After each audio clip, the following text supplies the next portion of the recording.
Strap into the party wagon and hold on to your pizza.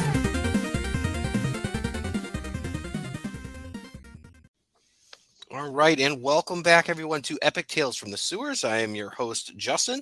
With me is my excellent co-host, Mr. Eric Will. How y'all doing today? I love it. He picked up on that cue right away. That was fantastic. Joining us today, we got some special guests for us today. We're going to do a preview episode of The Last Ronin, The Lost Years. Returning guest, artist extraordinaire for Bounty Bullfrog, Mr. Jason Flowers. Hey, how you doing? Thanks for having me, guys. Right. And today, another special guest, someone that we've been trying to get on for a little while, and I'm super excited. He's a podcaster extraordinaire himself. He is a 27-hour straight live streamer, artist, Dave Wonder. How you doing, Dave? Oh, doing great. Happy to be here. So it's your first time, so you have to tell the listeners a little bit about yourself, just what you do, and so they can know you a little bit. Yeah, I'm a person of many hats, I guess. I'm a comic artist and writer. I'm also a toy designer, in addition to being a YouTuber and live streamer. I've designed wrestling gear that's been on AEW, New Japan, Ring of Honor. I've worked for Marvel. I've worked for DC. As an inker, colorist, letterer. I don't know. I work wherever I can, and I try to just make cool stuff. I jokingly call myself a creative content creator because I create a little bit of everything, and I just want to make the world a little bit happier. That's all. So we'll have to bug you about making that Bounty Bullfrog action figure. Happy to. So. I saw you had a prototype or something that somebody put up that looked pretty cool. Thomas Day, shout out to Thomas. He had created one just because he liked the idea of it so much. He just for the hell of it, and I was like, "You're killing me, man! I can't do anything with this right now." I know, like, what are you gonna do? It's like, hey, give me your recipe, and then it's like the next Kickstarter has like, well, you can get a little action figure, Yeah, that's the problem. Is like it's such a I've looked into it, and yeah, it'd be like, it's do you want a $100 action figure right now? Because there's gonna only be like 10 made, and it's gonna cost me a penny to make it. Oh my God. Yeah, absolutely. I imagine, but that'd be the ultimate dream, I think, of anything I'd make, to have it like that and just super approachable. So I keep looking at making Keshi figures, like just the little like slug figures of my characters. Yeah. And I got about that close to a factory in Japan, or in China rather. And I was like, this is going to happen. And then the pandemic hit. And I'm like, well, I guess I don't have those conventions anymore to rely on. I guess it's going on the back burner. And then the factory got bought. So, like, whoops. So, I don't know. Did they ever find that factory in Asia that had the key to open the back of old 8-bit Nintendos? Because I think that that entire country dissolved. And they're like, now nobody can open these things. Whoa. Did not know that. Yeah, I'm sure that somebody's figured it out by now, but that had to be some sort of reverse engineering thing with a proprietary Nintendo screwdriver. Yeah, it should have been, right? But they don't want people pry it open. Hey, I got one. We could do it on stream if you want. Oh, okay. Well, we'll keep that in mind. I'll stream the dam sequence so you can see me going through it with Mikey. Double dam. But the reason that we're here today, we're doing a little preview because we like to do this, and we did this for when each of the issues of Last Ronin came out, and with this, with the Lost Years, we wanted to just talk about kind of what to expect, what people might expect, and just any sort of predictions that you guys might have. And the huge reason that we wanted Jason to come is because he's actually doing a variant cover for this book. Super cool.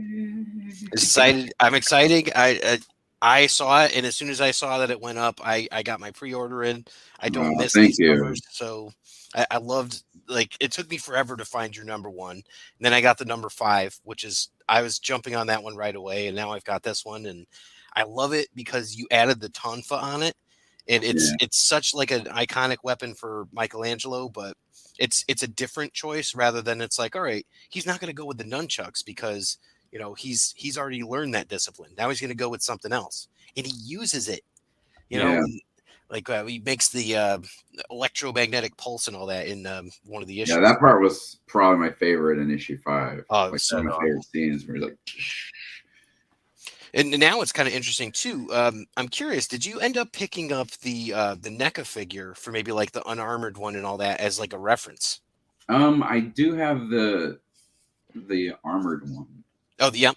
But not the unarmored. Well, actually, I was just thinking you could just take his hood off. So yeah. Yeah. But by the time I literally got that, I think 2 weeks ago.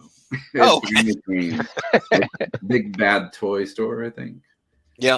So they finally like shipped mine out like 3 weeks ago, and it got here like 2 weeks ago. So they seem to be slightly more reliable than Entertainment Earth. So because I'm actually still waiting on pre-orders for those, so I'm like, you know what, man, I can just saw it out and get it. I just saw the unarmored one. Plus, it's Midwest based in Somerset, Wisconsin. So no kidding. Okay. NECA is or no. NECA's New England. Okay. Yeah. Someone told me to get it from them, and I'm like, well, I pre-ordered it from Big Bad Toy Store, so I was just waiting. And then Ben got like 400 of them, and I'm like, I might as well have just ordered it from Ben and like $5 more, gotten it like signed, you know. That was a fun day in the Bish Kids chat. That was when he got like an entire pallet full of these action figures and he's signing them, and it's like, hey, it's only like X amount of dollars more than buying it at Target. I'm like, I know. I was like, stupid. Damn it. I threw the box out, and I don't hate to admit that, because it's like I don't need to keep the box and all that, and I opened it. And I will say this was something I didn't realize about the packaging. The side art all connects, yeah. So it's a Bishop like little montage. That's really cool. I like that. I'm sure he'll have that available as like some sort of like print. If it's not something he's already done, but like a print. But Ben's got a mind for stuff like that, so he'll do that, and you know that's cool. For sure. With this, you know, going back to the Tonfa and all that, you know, with the Last Ronin, you know, you've got Michelangelo, who has the Splinter Journal, which is talking about all these different disciplines and stuff like that. What do you guys think? And it's to literally just any of you, whoever wants to come in first. But what do you think that we're going to see in terms of that with the Lost Years? I'll toss it out there. I mean, I think the cool thing is we'll see a lot of that time where, you know, is Donnie and Splinter, you know, on their mission. You know, I'm guessing Mikey's going to be back basically training a lot of the time, which will just be fun to see in general, just because we'll be able to see that kind of evolution of the character too, from the Mikey we knew to the Mikey we know at the beginning of Last Ronin. So I don't know. I think that'll be pretty neat. Again, with the Tongfas, with pretty much anything. I hope we get to see him working with his rope too. You know, because that's something that you see him use pretty regularly when he's kind of climbing around and such. But at the same time, it's also kind of a nice homage to when he had to kind of stop using his nunchucks. Yep. You know, where all of a sudden, grappling hook. Yeah. You know, like, all right, cool. You know, I think that'd be kind of a fun way. You know, that classic ninja weapon, the grappling hook. Yes. It's like, but it was a cool one because it was shaped like a turtle and all that. Yeah. Yeah, it's funny because when I bought mine, I actually had him, and he has the grappling hook. That's the accessory that I have him sporting. Yeah. But I was excited because when you get both of them, you get two Tonfa. So now he can have one in each hand. So I'm like, all right, I'm there, you know. So that's pretty cool. How about you, Jason? What do you think that we're going to see in terms of maybe character development? Because I know originally when we talked to you, one of the things that you were concerned about was the idea of plot holes. So this may actually fill in those gaps for you. Yeah. I'm glad they did this, because that was for me one of the biggest annoyances was reading this going, I'm loving this, but there's so many gaps. And, you know, like you had the hope that they were going to finally do what they're doing, which is go back and kind of tell where he's been on this journey. And so I'm excited for that. I think one of the reasons why I did my cover the way I did was because of, like, there's just one panel, and I think it's in like issue 2 or 3. I can't remember which one, where Mike he's talking slightly about these flashbacks, and he's like in this kind of Thunderdome kind of setting, and he's holding the Tonfas, and he's just like, it almost reminds me of when in Rainbow 3. Did you ever see Rainbow 3? Oh yeah, with the beginning of Rainbow 3, when he's like fighting in the little pit area. So it was like a mix of like Rambo meets like the Mad Max Thunderdome kind of thing. Yeah. So I just thought that would be like perfect for a scene, Like the hard part with these covers is always like we go in blind, so we have no information. We're not told anything because usually with a comic cover you're looking at it going, oh well, this kind of resembles something going on with the storyline, and we got none of that. So the only image a lot of people had to go off of was, hey, I'm walking through the snow. Yep, exactly. So, I think that's why majority of the covers are that. And I wanted to make sure I wanted to do something different than that, because I knew that that's where everyone was going to go with. So I'm glad I got approved, because we were super, I was super worried, is this going to be approved? And so, yeah. Did you do more than one and one was not approved, or? No. So what had happened was when we sent in our original idea, it was actually a collage where it was like the outline of him in snow gear, and then inside of the picture, I don't know if I have it, but inside the snow gear, inside of the snow image of him silhouette, was all these collages of different scenes where I had him doing that fight scene, and then there was one where he's meditating in in the mountains, and then you see the ship he comes back on, and they approved that. But I told Rich, when Rich Horn, who I'm collaborating with the cover for, I told him, I was like, I really have this idea, and I think dramatically as a cover it'd be more interesting and dynamic than just this kind of montage of an image.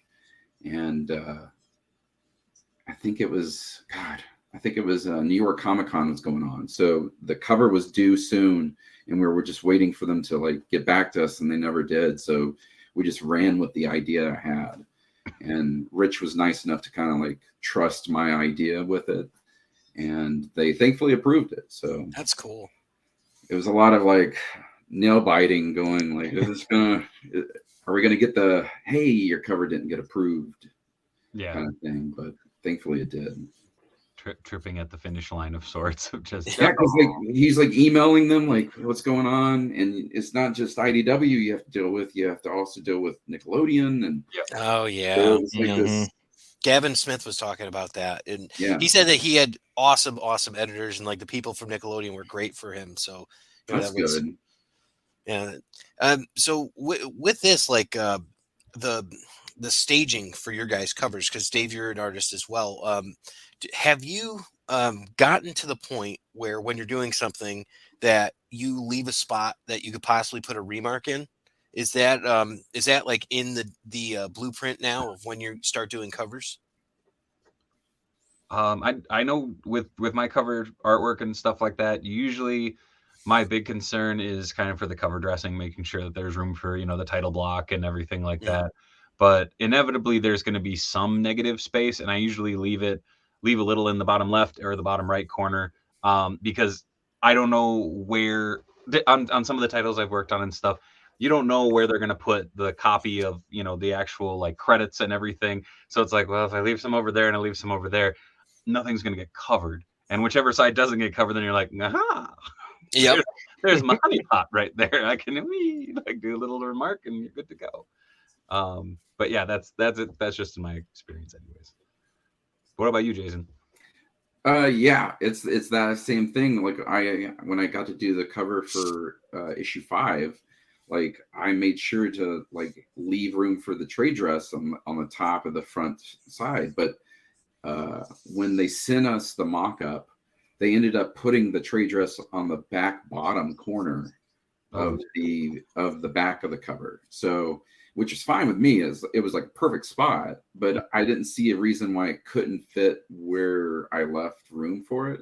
So like I look at that cover and I sometimes look at it like, oh, there's this huge orange filled area, which is now perfect. Like Justin, you just said, like now it's perfect for a remark area. Yeah. Mhm. But originally, you know, like to know that it's a Last Ronin cover, you have to flip it over and go, oh, it's number 5 on the back.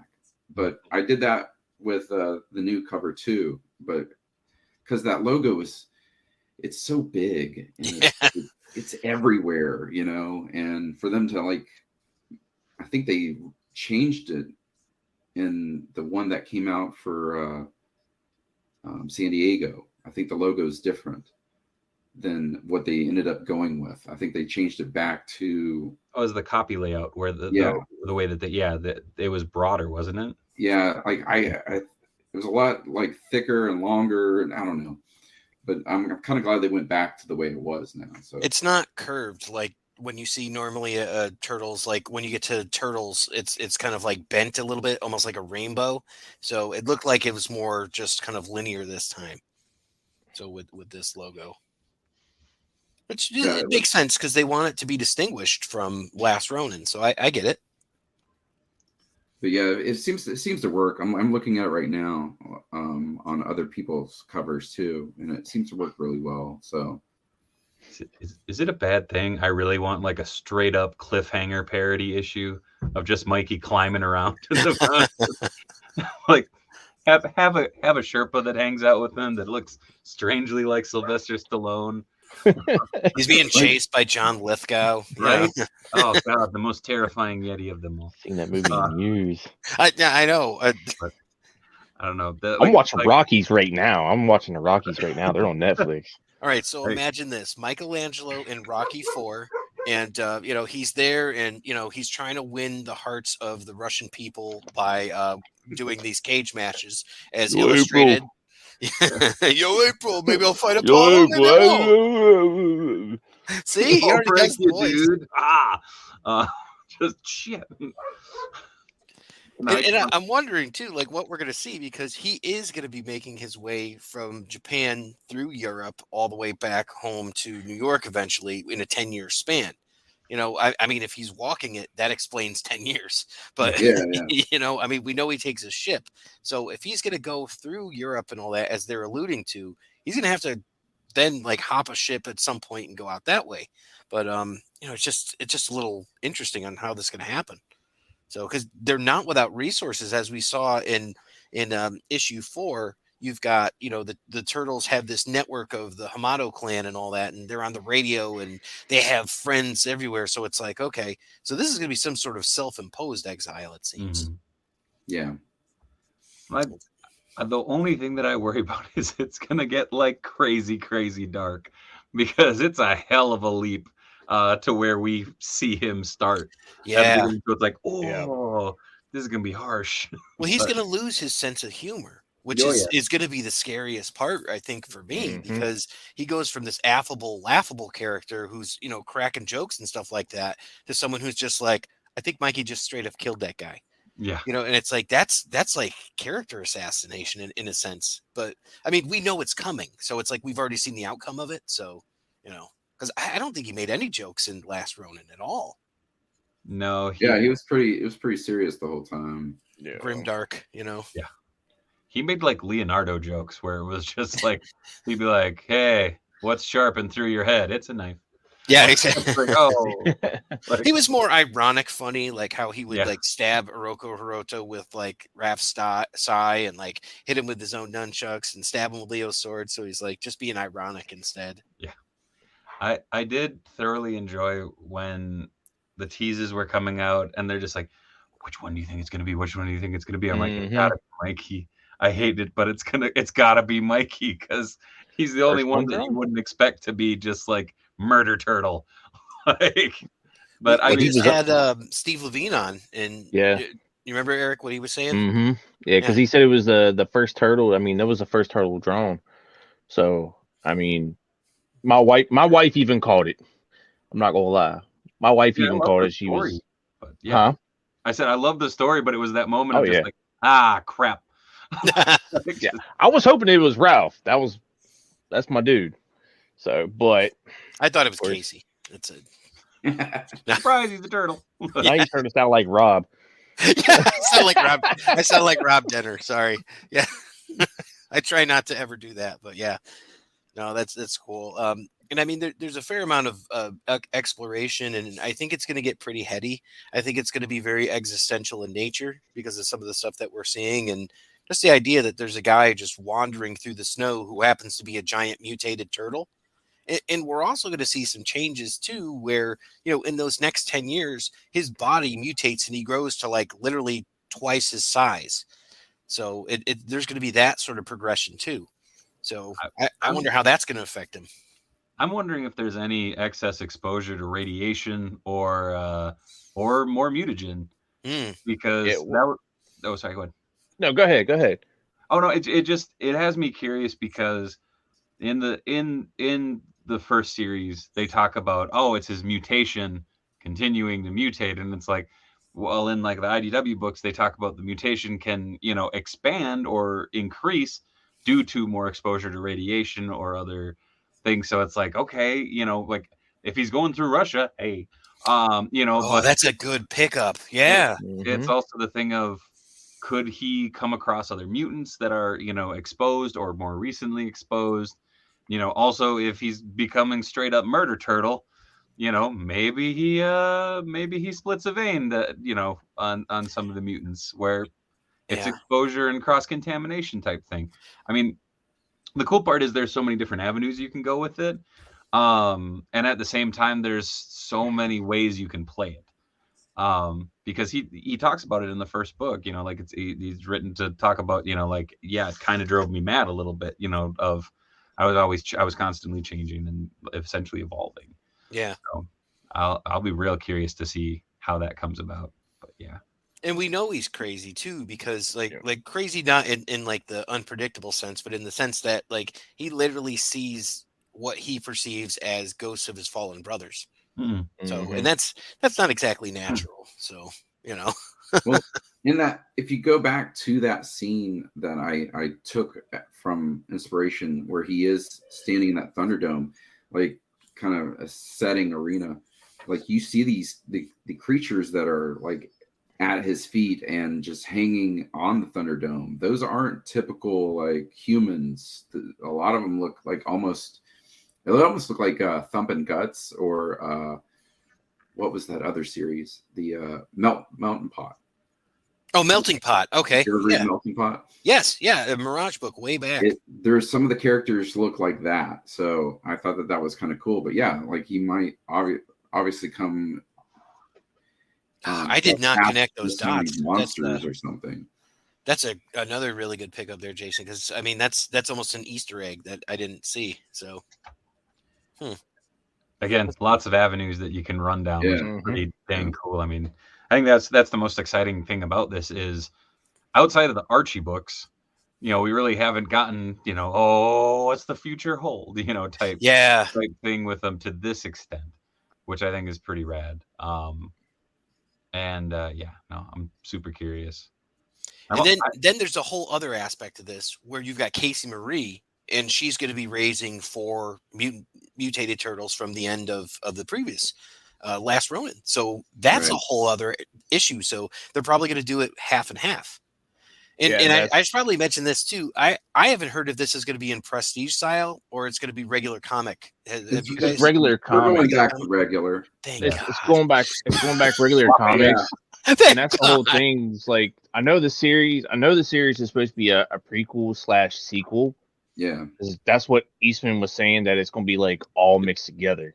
Yeah, it's both sides. So, it's both sides. So it's going to be interesting. I'm kind of curious how they're going to, like, I don't know if you know any more information there, Jason, but I know, you know what I'm saying? Like, I don't know if they're going to be like, well, okay, well, half of issue 3 is going to be, one part of the past and one part and the other, and issue 3 all the way up to 5 is going to be the future. Right. Yeah. I don't know how they're going to do that. Are they going to go back and forth? Because I'm not going to lie to you, issue 3 messed messed with my head a lot because it was like back and forth, back and forth, back and forth, and it was kind Issue of 3 hard was to. a lot going on. Yeah, it was a lot going on, and I hope that they in a sense kind of break it up. I hope that's what they're doing with it, because I mean it's just like, okay, you're gonna go here, then go there, then go here, and go there, and it's just like, okay, I'm trying to remember what happened in the past, and then I got to go to the future, and then back to the past. You know, Yeah. Yeah. I want I'm to a be big able to go issue 4 fluid. guy, so I like the way they did that. I imagine he's gonna continue with what they did in either issue 4 or issue 5. And I think they're gonna Game of Thrones it, where you get like, okay, here's this character's perspective, and now we're gonna switch to this one. So it's gonna start out with Ronan, and then it's gonna shift over to April and Casey Marie, and then we'll see some exposition from there. So, I mean that's interesting. And here's the thing too. Someone told me the other day, they're like, I think Hiroko Hiroto's not dead. And I said, bullshit. But you never know. I mean, Yeah, they never.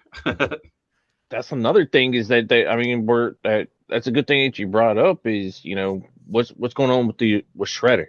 Yeah. What's going on? What happened to him? Like, what the hell happened with all that? And is this going to be interesting without some sort of antagonist? Is it just going to be, okay, here's the daily life of what it's like to raise 4 turtles, but what's the adversity that they're going to face? I mean, I think that's the fun of it, though, is with every iteration of the Turtles, okay, Shredhead's dead. Who's the next villain? Like who's stepping up? I mean, there's a lot of possibility, and I think that's the most exciting thing about it is because it's a lot of unknown. It's that game of, well, like, are we gonna get kind of a Rat King revival? Are we gonna get, like now that the city has fallen, does that open up, avenues for that? Does it open up avenues for Mutanimals? Does it open up, like, there's a lot of different kind of fun, weird nooks and crannies that they could run into, which would be super fun. They can go on for a very long time if they wanted to. If they did it right, they could go with it for a while. I was thinking we might see Leatherhead. I don't know what is making me think that, but that is just like, okay, he's a Mirage character. He's in there. You may not have Bebop and Rocksteady, but it's like you definitely have Leatherhead. I want to see about Krang. Yeah. Oh. Yeah, I wouldn't be surprised if there's like a power struggle. Like I could see them like being kind of like, all right, we did the Shredder thing. Now there's a power struggle. Like, and like you said, like now you got these bad guys that have maybe been waiting out in the dark to come back. Yep. If we get Silver from Next Mutation, I'm gonna crap myself. I'm just throwing that out there right now.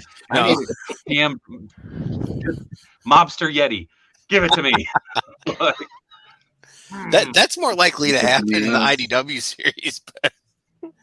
Saying, but yeah, I just see that. Like, I see it as like there could be a power struggle from what I could gather, like from the cover Ben did of April and Casey Marie and that gear. Like, if you look at Casey Marie, she's buffed up. Yeah. So she's not just sitting around like just like teaching turtles how to do stuff. It looks to me like she's been planning. She's been fighting. Yeah, like she's been like gearing up for something. So I'm curious. I'm curious where it goes. And there's always someone that comes and sticks in. So it's like maybe it's a circumstance where it's like, hey guys, guess what? When we blew up the building, Karai survived and she got up, and it's like that's super convoluted. See, but that's it's like that's what I was thinking. That's exactly what I was just thinking about too. But they left a lot of breadcrumbs, I thought he like blew her breathing station up or something. It was weird. Like he stabbed her, and it's like, okay, nailed it. Yeah. If they can keep her alive, then they can keep him alive. If he was dying. Baxter was definitely kept alive, and I mean he was messed up. Like half of his face was gone, all that stuff. So it's like you'd have to believe that stranger things have happened in this universe. I'm just throwing it out there. I've stabbed a hot pocket plenty of times when it's frozen, and you know what? Still good. Yeah. So it's just throwing it out there. She can come back and just be like, and just shit. Like the turtles are running away from Karai then. Or maybe vice versa. Maybe the thing is Karai could get revived, be on the side of good. And then all of a sudden you have that power struggle of, okay, you have April and you have Casey Marie, and then you have Karai going, hey. But would she though? Because like she started shit. I don't know. Yeah, she started shit with Splinter to get the clan. I just compared her to a hot pocket, man. Like I'm not going like deep in this, okay? Like, that's a spicy meatball. Because see, my question is if this is based more off of the Mirage style stuff, then Rat King couldn't come back because he's dead. Mm-hmm. And then, but Leatherhead could. Yep, Leatherhead could. But what would his role be? Because I thought he was good. Maybe Triceratons. He didn't start out. Yeah, he didn't start out Triceratons. Yeah. I mean, at the same time, you could do something with Honeycut. You know, you could play something of, you know, his mind got corrupt and took over stuff, or exploded, or a virus, or, and again, like, is it bad that there's part of me that's just like, man, speculation is fine and dandy like nuts and candy, but I'm just excited to pick up the book and go, here we go. Oh yeah, yeah. That's half the joy of comics for me. That's how I'm taking this series. I'm not really thinking too hard with it. I'm not either. It's like the Saturday morning book. I'm just as curious as like Eric said. Like, are we going to get like a couple of issues of the flashback and then a couple of issues of the story going forward, or is it going to be half and half again, or like how are they playing it? Because from the preview pages that IDW's shown us, it's obviously all past story. So is Ben's drawing the present story then? I believe so. Mm-hmm. Yeah, that's what I was asking Dave about earlier, because I haven't seen a different artist on it, so I'm imagining it's Kevin and Ben. Yeah, that's all that they're releasing, because they've shown a couple cover artists and stuff like that, but it's like, there's no Escorza brothers or anything else that are on this. No, because like I know Ben's been like tight with it, so like butthole tight, you know, like he hasn't released anything. He shows us like this tiny little like thing and be like, somebody did show that, but like, thanks, man. But that doesn't tell me anything. No, nothing. You know, and that was the point. I am excited about one thing when it comes to this, is that it means there's going to be a line of figures for the previous story, and that's coming. And I mean, like Dave was saying earlier, those are all going to line up with that little montage when they're completed. But it's like, oh my god, why? It's like finally we're getting what we deserve as Turtles fans, where it's like there's the Jim Lawson figures coming out, there's new Splinter, there's all this stuff, like this classic stuff, and then there's this avant-garde stuff coming out right now based on the hottest book for the past 2.5 years coming out now. It's like those Jim Lawson figures look sick though. Yeah, they really do, man. And that's Splinter. Super excited for those. That is like probably the best looking Splinter I think I've ever seen. That Splinter rules. The Lawson Turtles, my only concern is they are bricks of figures. Yeah, are they big? Yeah, they're going to have some weight to them. Right? That Triceraton looks... Yeah, I was going to say that Triceraton could kill him. Is it Zog? or yeah. Who it is? You got a lot back there, Dave. Do you have that Abomination, that Marvel Select Abomination or Juggernaut? No. Actually, those are actually like actual huge bricks of figures you can kill someone with. I have a story about those that I can't tell on air, but I'll tell you guys later. It involves my friend and a shelf above his bed. Oh God! Yeah. He can no longer have children. That's good. He's like, all right, okay, that's all we need. Memories. Anyway. No, I mean that's the cool thing, is like looking at the crazy amount of figures, and also the thing that's kind of fun is like, in case you haven't been able to tell, I'm a big toy dork, and you know, working within the toy design industry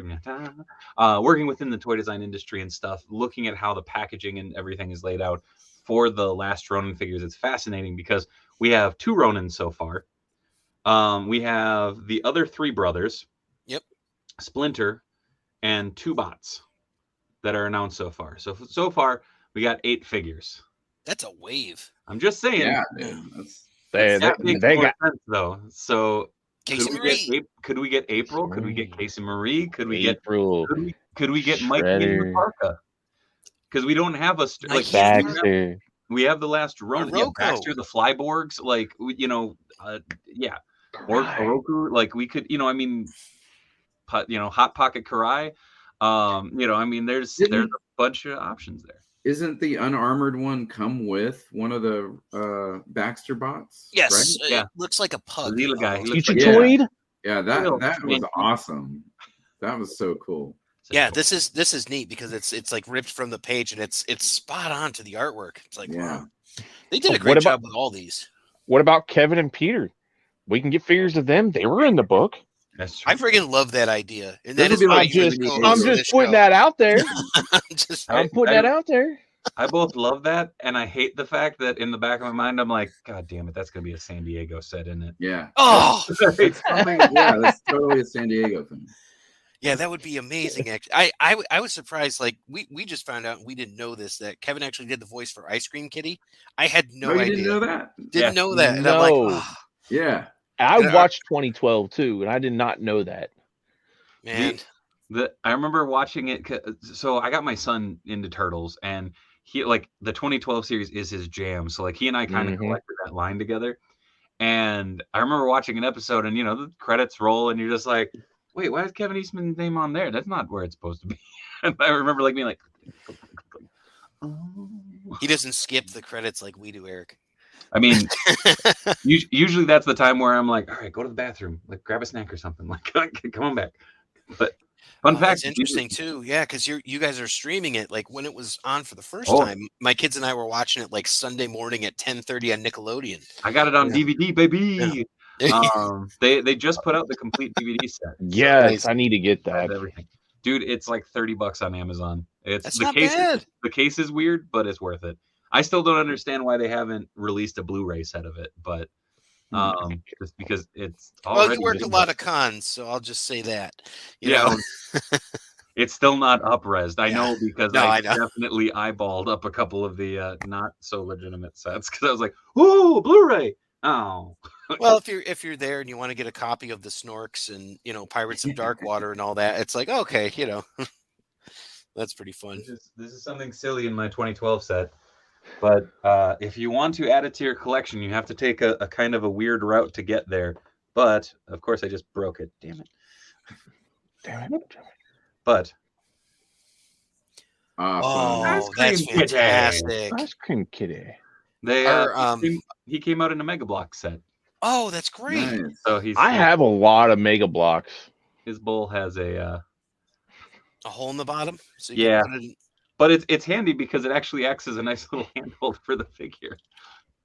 Our friends over at Underground Dojo had made a plush of Ice Cream Kitty. Yeah, you got the Raph, man, on a bracelet. No, this was my suspenders that I for our wedding. That's so cool. So I got Mikey and a Leo. I got Donnie somewhere, but I got like 3 or 4 more of the Mega Blocks ones. Hell yeah. I'm glad to see those repros when you go to a con and they've got like a whole table full of like Lego figures, minifigures, because like the ones that they did of that original Lego series look good, just not the next like the Michael Bay one's not so great. But the Lego 2012 sets, that's actually what that Raph is from. Is like still one of my favorites because I made them all before my son was born, and then when he was like 3 or 4, he got super into Lego, and I was like, well, so I took him out and he took a look at them and smashed them up a little bit, and then as he got older, we rebuilt them. Oh, that's cool. So it's pretty fun to kind of put those back together because there's some weird sets. And then they went to the Bay Films and they didn't sell for shit, and then they went over to Mega Blocks and they made a lot of cool stuff. So. I got a real quick. I know we can't keep Jason much longer. He's had a long day and all that. Jason, I just wanted to ask. I can stay for a little bit longer. Oh, you can? Okay, all right, good. I was literally just going to ask if you were okay because we're just shooting the shell, as they say. So, I personally have the Technodrome that I'm building. I haven't completed it yet, just like stop and go type of stuff. But that thing is going to be amazing, and I can't wait. I'm going to set it up right back behind me and all that, and. You're talking about with Legos? The Mega Block set. Mega Blocks. Interesting. I want to see. You know what? I want to see if my wife can build. If she could build the Technodrome out of Legos. You're gonna have your wife build you a Technodrome out of Legos, man? Oh, that's dude, awesome. You have no idea. I clearly don't. She is a freaking monster, dude. That OG, like the Mega Bloks Technodrome, like my buddy has it, and every single time I'm at his place, I just go, ooh, and he's like, "Do you want to look at it?" And I'm like, "I'm looking at it right now. I don't want to touch it because I'm like, I'm gonna break it. I'm gonna break it so good." Aw. Oh man, look at that Splinter. Now, don't you have a good story about those? Metalhead at the Louisiana Con. Not Louisiana. Yeah, at Lexington. See, like the heads. So, my wife, she did like a totem pole of all 4 turtles of just their heads, and my son ended up giving it to Kevin Eastman as a present. Nice. Oh, that's cool. And they took a picture, and Courtney put it up on his Facebook and all that other stuff. And but my wife, she does like a lot of stuff with like Legos and shit. So that's so cool. Like, yeah, wow. I kind of want one of those Splinters, actually. I'll see what she could. I'll see what she could do. See if she could do one for you. That really sells it, and put it on maybe one of those like those 6 or 8 long black sort of flat pieces. She does this too. Knitting, crochet. Yeah. She did this for me too. Oh, that's awesome. Nice. I just like to point out that Leo should be on the top, but that's okay. That's okay. And then she did this one. Had her do this one like this. Oh, a shell. Oh, that's cool. Wow, all this creativity, man. I love it. Like Turtles breeds creativity.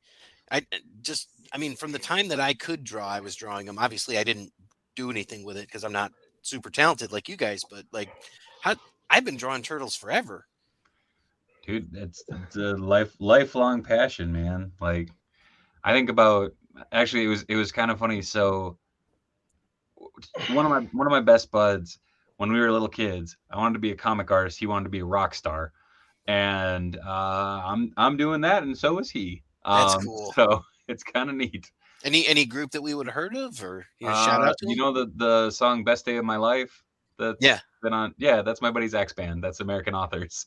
Oh, cool. So he's been all over the place, and it's like, holy shit, dude, you did it. He's like, dude, you've been doing it for like a decade. I'm like, different scale. Like, you did a song that was on the Olympics and everything, and you're set. Like, you're good. Like, don't worry about it. So, I don't know, but, tell him to hit you up for the album cover. Right? Oh, you have? Okay. I was like, you need any illustration work? You just let me know. He's like, I don't know if the label's gonna go for that. I'm like, okay.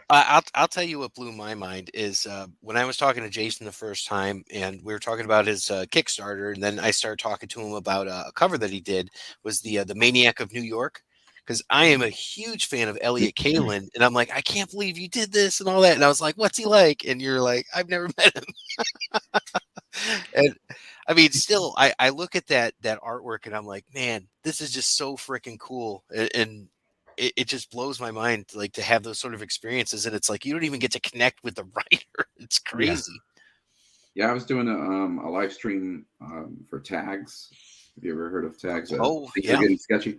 So I was doing, we're doing amalgam characters from. Was that the one yesterday? Yeah, that was the one. That was beautiful. Night. Yeah. I just caught some of those. So it was me and Mike Ruth, and Ruth was talking about how like he's doing the Dodge comic, and with the writer whose name escapes me. I'm sorry. Matt Nixon. He said that he's never met him before. Like, the guy lives in, I think, Kentucky. I think he lives in Kentucky, and Mike lives in Canada. So yeah, they've been like working together on stuff for a long time, and nice. Little dinosaur. Sorry for the delay. That's awesome. That's so cool. My bad. Yeah, it's just you talk to people, and sometimes you don't even see them or ever meet them forever. Or like I know like Tim Jacobs, who did all the awesome original Goosebump covers. Mm-hmm. Like he never met R.L. Stein for like years. Wow. What? Like it was like 6 or 7 years. Yeah, they never met for like the longest time, which is crazy to me. Oh my God, that's crazy. And I mean, his stuff is so iconic to the point where when you think of Goosebumps, that's what you think of. Yeah. You know, it's like I see the haunted mask, you know, in my head, and I don't think about like, oh, what was on page 23, you know?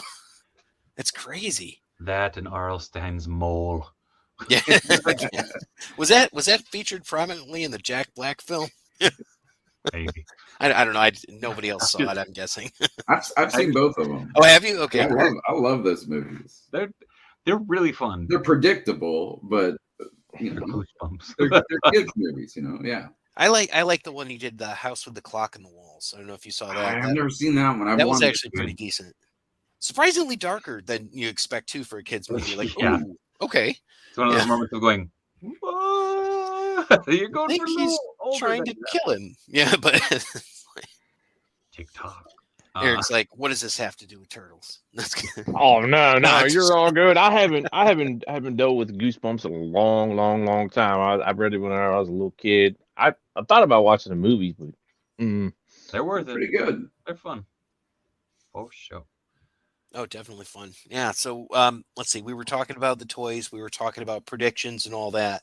You know, just kind of like a journey of self-discovery for Mikey, where he's going to go to this grim, dark place. You know, I like what we're saying with the idea that Karai could be alive. I'm saying there's no way in hell Baxter's still alive unless he's like some sort of Ultron in a computer. Yeah. He's in the Flyborgs. Yeah, in the Flyborg. Yeah. Let's see what else. I don't know how he could have survived, but I mean, there is the possibility that the Foot Clan could come back, and maybe they're run by like a Tatsu sort of character, like you know, like a lesser person. It could be. You know, I mean, there's also like that the mutant, was it the MLF or something like that? I don't know, that's an old X-Men thing, the Mutant Liberation Front, but what was it? Like, wait a second. The one that had Agent Bishop, you know. Oh yeah, the Earth group or whatever. Yeah, right? Yeah, those folks. So there's always them. But see, now you're going into like IDW territory. Exactly, and that's the thing. Mirage. This is supposed to be like none of that stuff happened, right? Like that's what I thought it was. Like all the IDW stuff doesn't exist in this timeline. I feel like it's one of those very weird instances of they laid down like the ground rules, but by not like outright saying it, it's like, yeah, that never happened unless we need it to. I just feel like the big enemy here is going to be either the establishment or, you know, some sort of there's going to be something that comes that affects the way that people live their everyday lives. You know, like a mutagen bomb goes off or something, or anything else like that, or it's like you were saying with radiation, maybe the water's bad, maybe it's pollution, but it's going to be some sort of like infrastructure issue that they have to deal with that they're not prepared for, that you can't necessarily like punch or kick your way out of. That's kind of. We need Bradford from the 2012 series, straight up Chuck Norris bootleg, just coming on in. Like that'd be bad. I mean, if the Klan pretty much had control of New York, and then it crumbles, it does bring the question of what happens to society since the Foot doesn't have control anymore. And if Casey Marie's still running the rebels and they're kind of like sweeping those areas, I don't know. Like, is it a swing of power again? Like, do the rebels become? Do they break the wall? Regime? Do they go back? Do they go out into the world? Rebuild the bridge, you know? Yeah, like what happened out there? Because, you know, he's, you know, at the beginning of the first issue is like swimming in that toxic river or whatever to get to the wall.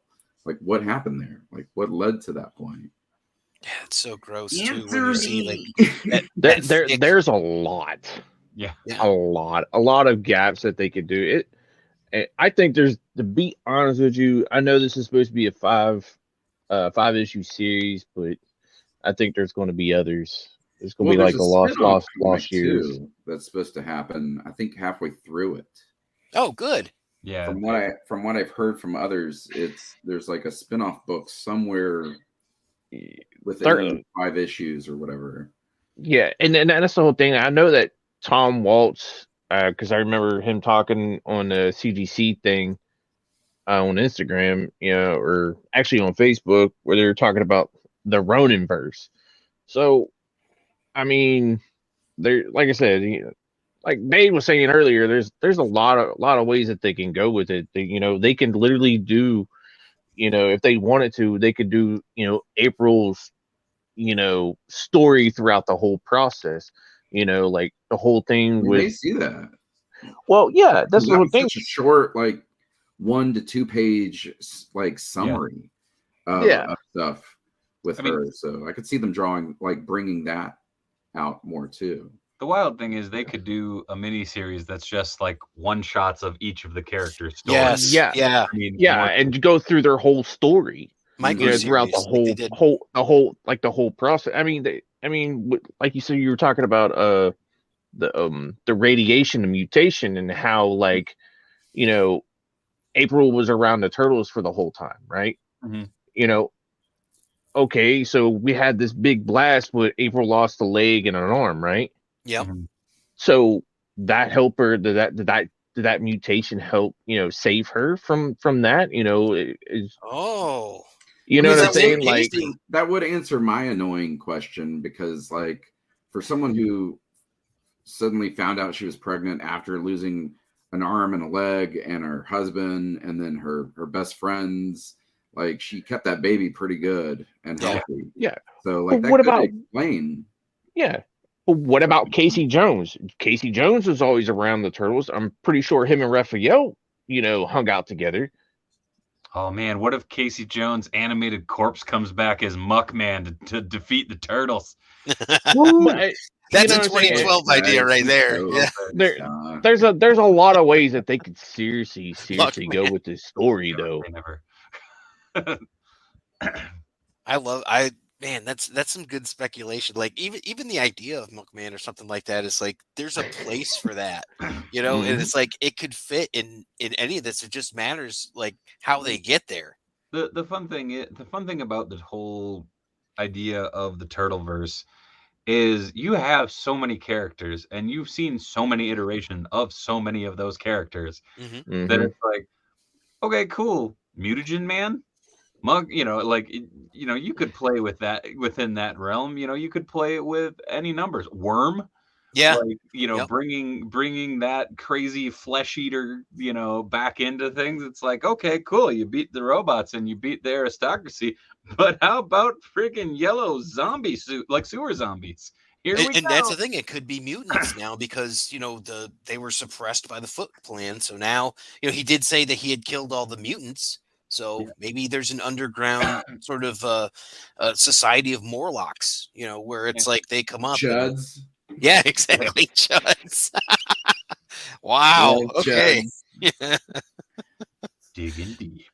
Yeah, no, that's a really good. We are digging really deep. The people under the stairs, it's like other 80s movies, it's like all kinds of things like that. And I'm just going to throw this out there because I don't know if anybody has speculated this. We have 4 turtles that are being mutated. We don't know if they're all male. It's that could be the thing too. And I mean, we're probably assuming that she's going to name them based on things that are important in her life. I'm going to almost guarantee that there's not going to be a Michelangelo, Leonardo, Raphael, or Donatello name. So, and I know I had alluded to this earlier. Do you guys have any speculations on what you think their names will be? Venus. It's happening. That is highly possible. I think I would love Kirby. Yes. Wow. That's exactly what I was thinking too. Kirby. Eric on fire. Oh man. Yes, exactly what popped in my head when he first asked me that. I was like, Kirby. In the new movie, and they never got to ever use him. So Kirby slash, I wouldn't be surprised if he's got like giant, like sword welded, spiked rimmed like swords or something. I'm wondering if we could get Mona Lisa in this iteration of, playing that character. Granted it'd be a turtle instead of a lizard, but yeah, or a hybrid frog, right? We're all under the impression they're male. Like I like that idea. Like, what if they're not all male? Yeah. I mean, that's the whole thing. They're doing so much right now with the series, and I know it's under a lot of criticism. Some people love it, some people hate it. I love it because it's the first time that we've ever seen what happens after the Shredder. What happens after Splinter's gone? We're getting character development like you've never seen. You didn't know that Leonardo's going to be a gardener. You didn't know that. Well, I mean, you pretty much knew Raph was going to do what Raph was doing, but it's like Mikey's a podcaster. Donnie's fixing up schools, and there's now romantic interest and all that with like some of these characters have never had that before. Raph's the best there is at what he does. Really, that's what's happening in the series. Yeah, man, they're working with the ghost of Oroku Saki, who not exactly a ghost anymore, but they're trying to fight this Armageddon game with this pantheon of gods led by the Rat King, and they have to go and find sort of unlikely allies like they're bringing on like Cuddly the Cowlick and Cherubae from the Archie series. So like all this stuff is like coming on now, and it's like, oh wait, this is crazy. But who's the bad dinosaur guy again? Shogun Show. Yeah. Oh my God! I god! wouldn't be surprised if he comes up. Yes, he's original Mirage. He's alive, isn't he? Yeah, technically. I'm gonna throw a prediction out there for San Diego. Archie exclusive 4-pack of the Wrestling Turtles in a box set that is Cuddly the Cowlick. I will shit my pants. As will I. It'll be a hot mess, but damn will it be cool. I have that cover recreated by one of our friends, Roy. Recreated Ninja Turtles #7 for me with those turtles, and I mean, I wanted like young Justin wanted nothing more than those turtles in that wrestling gear, And I will clarify this, not the Jim Lawson art, but the Ken Mitroni art where he had it like that, and it's like they're like super crisp and all that, and like just looking like buff superheroes. That's what I wanted, and that's my prediction for last year's Wrestling Turtles. Hell yeah! Wouldn't that be just society devolves into a wrestling promotion? We all fight each other with Nerf weapons, and Cuddly the Cowlick rules with an iron tongue. We did ask Steve Levine if they had any plans of making him. He said that they made a sort of a design for Cuddly as a Playmates turtle, but he had like pipes coming out like he was parked car or something. I look cool. Yeah, like that, but nothing in the future. They're saying like no plans with NECA or anything. So, and they would have talked to him about it because he created him. So it was like, all right. That's why I said he'd be the box. Yes. Well, I mean, I'm okay with any of that because I love him. I got Steve to consider my idea that the voice for him should be Emo Phillips. And I was validated in that, and that's just the best thing ever. So I'm super excited by that. But I don't know. Do you guys have any final thoughts about what we can look forward to?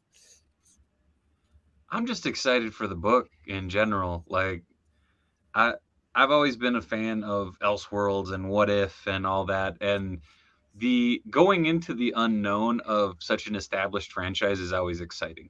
Yeah.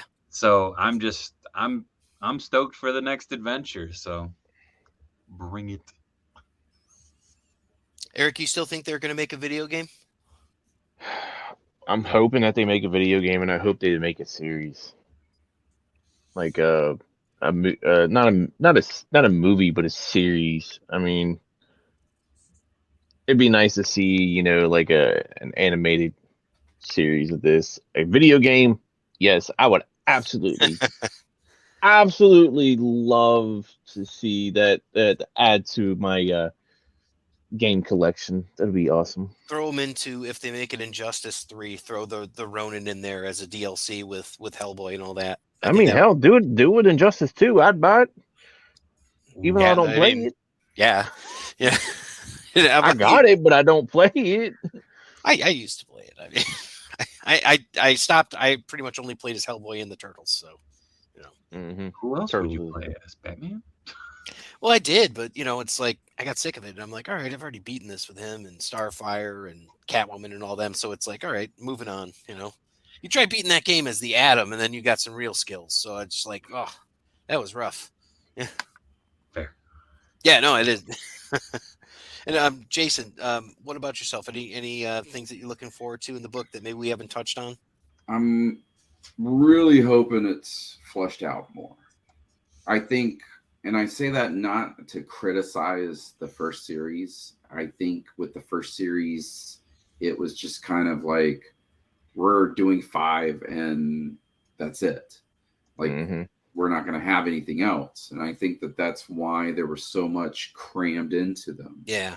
So I'm glad that we're getting these, like I said, for fillers. me, plot holes kind of like filled.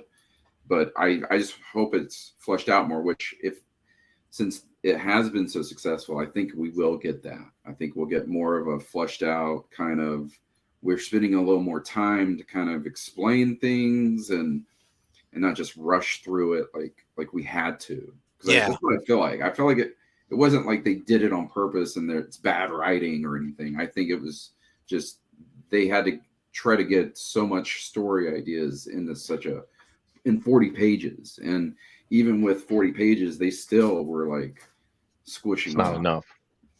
I'm all for like J.R.R. Tolkien type detail. So, like the deeper they want to go, I'm fine with it. I'd be like, no problem. But there is a limit to that, because I don't want like the Dragon Ball Z where like there's 5 episodes for one fight between like Goku and Vegeta. They're gonna stare at each other for like 2 hours. A while. Yeah. Like, what happened? Well, he threw a punch. Oh. They're just powering up. Yeah. The powers. I'm like, I've never seen anything like it. Oh, he's taking a shit. We did just see that there's currently a crossover between Naruto and Ninja Turtles at Box Lunch. I'm not sure how to read this, because it's like, I don't watch Naruto, but it's like, I don't know that I have a particular problem with this, but it just doesn't feel right. So, well, it's like Stranger Things and Turtles. I mean, like, yeah. Well, they didn't make the characters turtles, so they did that with the Naruto things, where it's like Michelangelo. I mean, Street Fighter and Turtles. They made Roosevelt shirts of those, though, like the Turtles versus Street Fighter. I'm sorry. Do a Street Fighters versus Mortal Kombat, please, for the love of God. Like, that's all Playmate stuff. That's all I've ever wanted. Give them a license. They're just, we've got this license and this license. Let's see what sticks. My disappointment with Playmates could fill up another episode. God dang. You must have gotten this one too, then, like the Playmates. The funny thing is, I didn't. I had a bunch of friends who did, and actually, that is the best thing that Playmates has produced in probably a decade. Yeah, it's pretty cool. It's to the scale of the actual turtle too. So he's staying in the box. This one though. Yeah, like I liked that one, but when that NECA came out, game over. I was just like, with the exception of like the giant Last Ronin statue that I picked up, those NECAs are amazing. He's beefy boy. I hope down the road that Super 7 gets the license so they can show us, hey, this is how we would do it, because I think that would be amazing to see it that they go with that, because I love the idea of competition, especially with those guys. I want to show something and just give a quick shout out before we end this. Of course. I was lucky enough to be a part of the custom Secret Santa this last year, and on my list I literally put anything Turtles 2012 or otherwise related, and Draven Arts on Instagram made this beefy boy. The Last Ronin's damn cool, but he don't compare to this beast. Oh my God! Awesome. Yes. I've seen that, and I want that so. Oh my God! Like, I love that 2012 where they did the Tales of the Turtle. Yes, it's the beard removable. Everything comes out. Everything holds. There's 7 different head sculpts. Oh my God! Like, just massive shout out to Draven Arts, dude. Absolutely killed it. I actually am already working on a Donnie, and a Michelangelo to go with it, and Leonardo. I don't know if I have space for. Oh yeah, he'd be like super huge. I don't care. You can send a Ralph to me, and you can keep the Leo. Right. Holy crap, dude! What is the base of that? Like an Ultramarine? The Crimson Dynamo Build-A-Figure from Marvel Legends. Wow, so I already can't afford that figure. He's a big boy. Yeah. So like for scale. Wow. Wow. He's a big boy. So I just wanted to give a massive shout out. Is that SWAT Cats? Oh yeah. Dr. Viper. Yeah. So I'd have to figure you'd love SWAT Cats, The so SWAT Cats, the whole toy line was always something that I was like, Those are hard to find, man. And I was like, I'm never going to be able to afford them. And I actually had a very generous viewer who sent me a care package with all 4. So I have Viper, I have Dark Cat, and I have the SWAT cats up. They're That's actually awesome. on top of Castle Grayskull right now. So you didn't get them their own jet and custom paint it? Oh my god, if I could, I would. Dude, you just buy that old X-Men jet. I have it in the other room. They don't spray. Yeah. There you go. No, I was thinking of a Cobra jet or something because of that with like the 2. But then again, the scale doesn't work. So this is also something. This is something I did just because I had to. But now there's a mummy Raph. Yeah, I saw that on your Instagram. That's pretty great. Complete with Ankh size. So I was like, I gotta slap some glow in the dark paint on him, but I love the Mikey, and I'm like, but I love the OGs. So yeah, I'm with you on that. I sent my mummy Raph to Camelo, artist we had on the show over in Australia. So he sent me this beautiful artwork of Dark Claw, the amalgam character. So it's like, oh man, yeah, no problem. Here you go. That was pretty fun. But that's awesome. And I mean, to end on that note, that is a great custom figure. So I just wanted to give a shout out. Dude worked his ass off. Yeah. Come on up. You can come play with it. It's all right. Where do you live at? Hold on, let me just. We'll talk about that later. Okay. Well, I got some figures up here and stuff, and figures over here, and he already has the SWAT cats, Eric. That's good. Okay. All right, I'm just my god! Wow. Totals. Man, I'll show you my room when we get done, though. Oh, hell yeah. I mean, mine's all turtle stuff mostly. Well, let's wrap this up. So you can check us out, epictalesfromthesewers.com, or on any place that you find your podcast. Jason, where can folks find you, and where should they be following you? You can find me on all platforms: Facebook, Twitter, Instagram, TikTok, Tumblr, blog, whatever, under Jason Flowers Art, all one word. Not Tinder? Also, my no, not Tinder. My personal website is jasonflowersart.bigcartel.com. That's where you can order your Last Ronin Lost Years #1 from me. Those are still available for pre-order, so please go pre-order those. The pre-orders help a lot in terms of getting the books to me. And then, look out for Bounty Bullfrog #2, finally finishing up now. So it should be out hopefully February. That's awesome. And Dave, how about yourself? Where can folks find you? You can find me on YouTube and Twitch at Dave Wonder.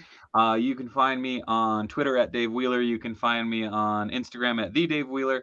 I stream at least 3 days a week. In addition, you can find my books kind of all over the place. If you hit up davewonder.com, you can find my online stores. I have silly, goofy merch of inside jokes, as well as my comics and kid-friendly all-ages stuff. You can also go check out Mindwave Comics. That's me and my buddy Samir's company. Kid-friendly all-ages books.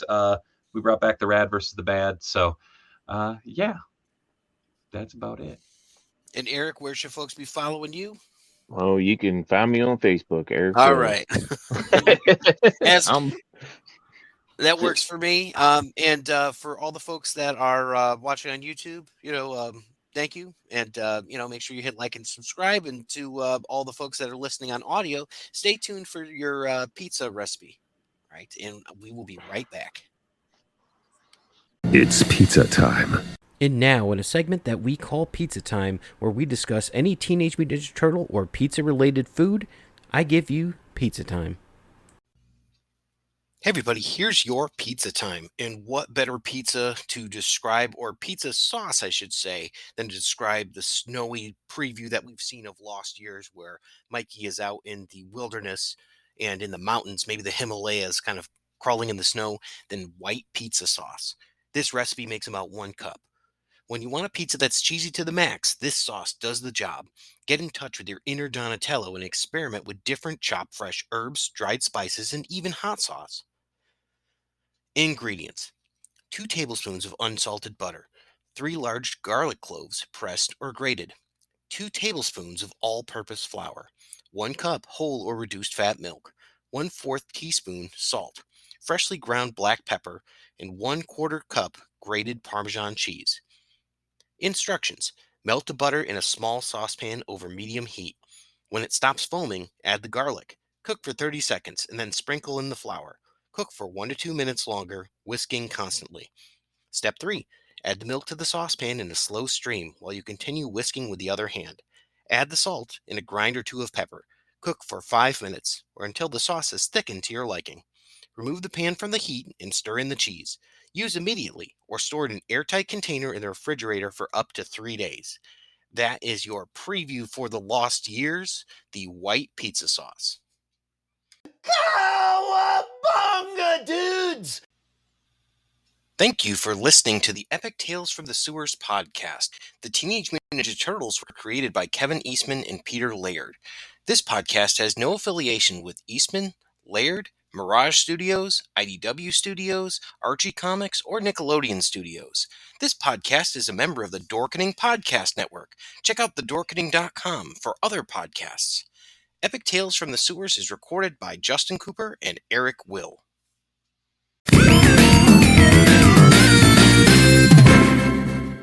Hi, this is Francois Chow. I am the Shredder from Secret of the Ooze.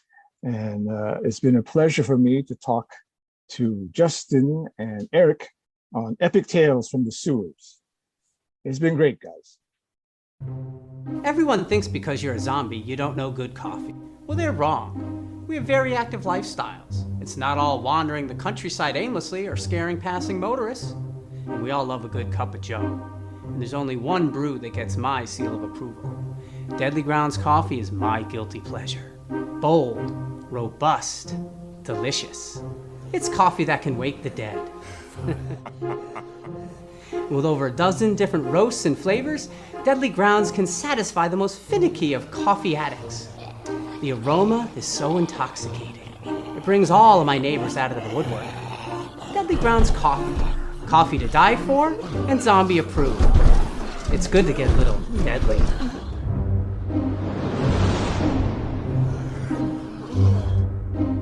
Use the front door! Oh, they're so disgusting. It took me 10 years to make the perfect man cave. And then we took it over. And we made it into the multiversal chamber. Then I started my own podcast. And we took that over too. And we're the co-hosts, the Multiverse Kids. Yeah, and I'm the dad, the geeky dad. And every week, we what? We review the movies, shows, and books, games, and toys. Yeah, and sometimes we even have a special guest. So, join us every week on the Geeky Dad Podcast.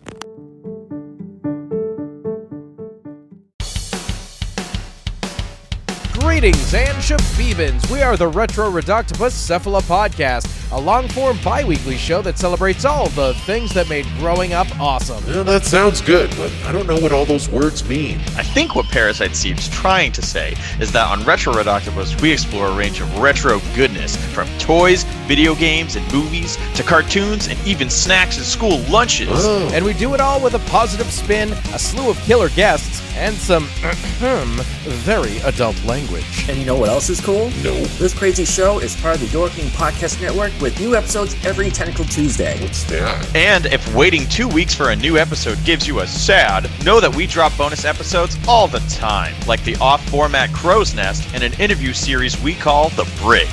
You can listen to Retro Reductopus on Apple Podcasts, Spotify, Stitcher, or any app that's cool enough to carry the only show that celebrates all the things that make growing up awesome. Do you like gaming? You know, this game would be better if it was a battle royale. Do you like technology? I bet this tech would work better if it was a battle royale. Do you like movies, TV shows, and everything else that me and Nate can't agree on? The Last Jedi was easily the best Star Wars film I have ever seen. That is the dumbest thing I've ever heard in my entire life. Everybody in this room is stupid now because of you. Talking Gaming and Tech is a bi-weekly podcast where we cover the latest, greatest in gaming and tech. Now part of the Dorkening Podcast Network. Talking Gaming and Tech is a podcast produced by Tech Prime Media. You can find us on YouTube and all other social media platforms. You can find Talking Gaming and Tech on Apple Podcasts or wherever else you get your podcast from. This podcast is filmed live. If you want to check us out while we're filming live, remember to follow links on social media and your comment might be read on air.